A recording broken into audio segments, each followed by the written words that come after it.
Now, obviously, if somebody pleaded not guilty and they went to trial and they were acquitted, they get an exit ramp and they move on to their life, still dealing with some of the collateral consequences of having been charged in the first place.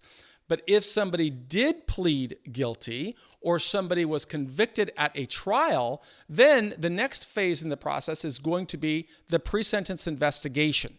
And this means a federal probation officer is going to gather information from the prosecutor and from the investigators of the case, and they're going to begin building a narrative, but they will also schedule an interview with the individual. Now is known as a defendant. That's how they will refer to you.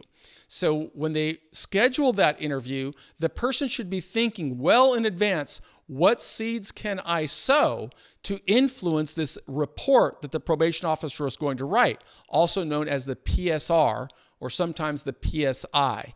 So the pre-sentence investigation report will have really long-lasting implications, because if prison is imposed, it is only the PSR will be one of the main documents that administrators will use to assess a person's eligibility for administrative relief, for home confinement, for alternatives to incarceration, for access to programs that could potentially reduce the amount of time in prison. So it's super important for individuals to learn everything they can about the pre-sentence investigation report early, and also to figure out how can they influence. If you haven't done so already, I would highly recommend that you watch the interviews that we did with federal judges who spoke about the importance of a pre-sentence investigation report and how individuals can sow seeds early that can influence how a judge sentences somebody, but also how probation will influence,